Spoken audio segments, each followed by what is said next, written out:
All right, last week we started our series, Should I Shut Down? Talking about throwing in the off season and some of the do's and don'ts. For that, we talked about, do you actually have enough time? And we spoke about 14 weeks being kind of the golden number for what we like our guys to have if we're doing a full 2-month shutdown plus a 6-week build-up.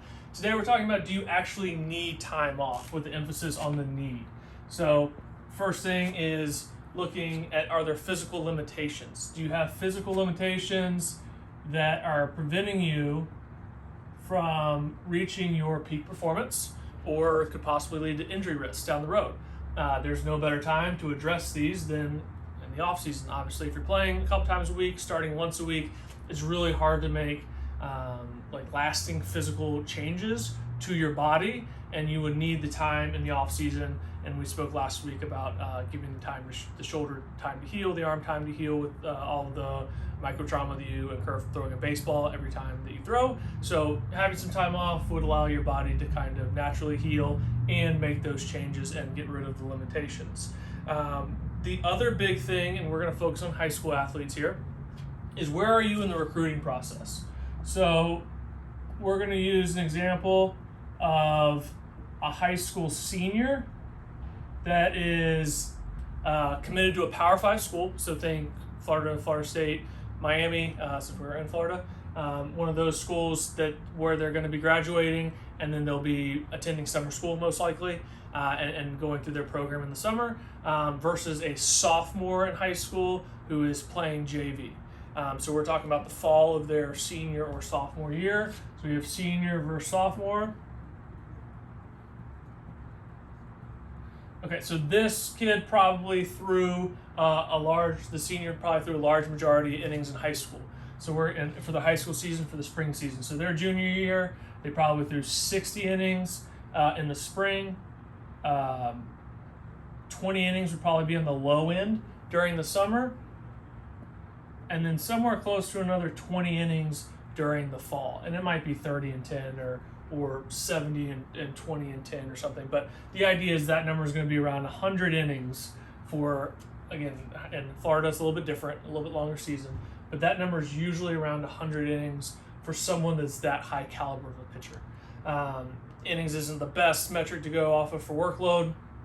Obviously if they're having 6 pitch innings in high school games and they're throwing 60 innings, is a lot different than the normal 14 pitch inning average.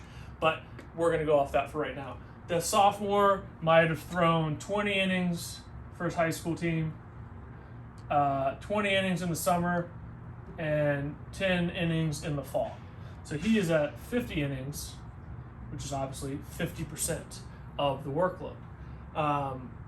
The senior, if he's committed to a Power 5 school, can probably checks a few more boxes, like velocity, pitch design, accuracy, command, that sort of thing, where the sophomore probably isn't committing that or checking all those boxes, because if they were, they would already be being recruited. So this is a big thing, is just where are they developmentally, and what are they doing in their innings. We'll go into a deep dive for macrocycles for the year before and the year after next week.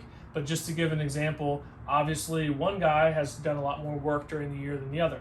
And one person in this example needs a lot more development than the other person. So if we're looking to check boxes of and get some work in the off season to develop velo, pitch design, and command, can't do that if you're shutting down for a long period of time. So if the athlete needs this, it's the old adage, you can't get better at something if you don't do it. If you're not throwing a baseball for 2 months, you can't get better at throwing a baseball. And if you're a sophomore, especially a junior or a senior that's uncommitted, if you're a senior that's uncommitted, you really can't take time off because you can't sacrifice that developmental time. You'll have to find it somewhere else in the year. And again, we'll talk about that next week. But again, if we have a sophomore, this guy is going to pitch on his varsity team next year, probably not going to log a ton of innings depending on the program. And so we probably need to be a little bit more aggressive with this person so they have a chance to play college baseball, as opposed to someone who has a scholarship already and already has some very tangible skills at that level. But again, it's much easier if we spend those 8 weeks for this person throwing we're going to be able to do a lot more velo. We're going to be able to spend a lot more time with pitch design. And then if we need to do the command work as well, we can taper that in as they get closer and closer to the high school season. One other note on command is there are some guys who feel like they lose feel of the baseball when they shut down.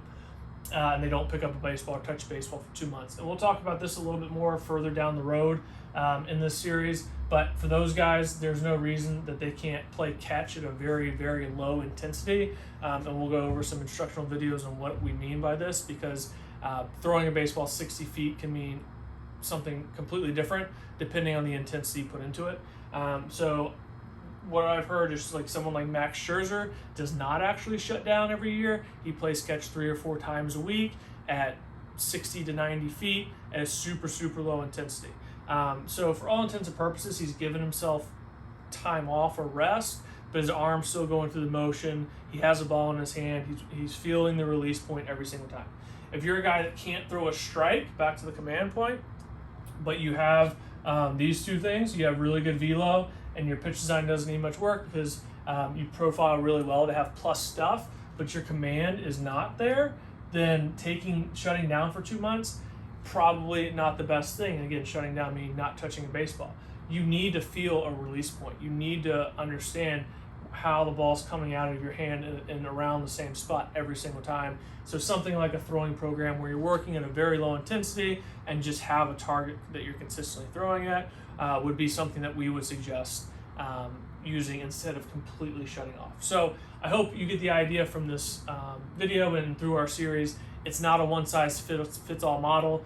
Even if you have the time, maybe we can use the time to do something else. And because someone else is shutting down and you're not, or you're not shutting down and someone else is, doesn't mean the other person's wrong. And it's kind of a misnomer that we hope to kind of clear up and give you some guidance to what you should do for your own player development.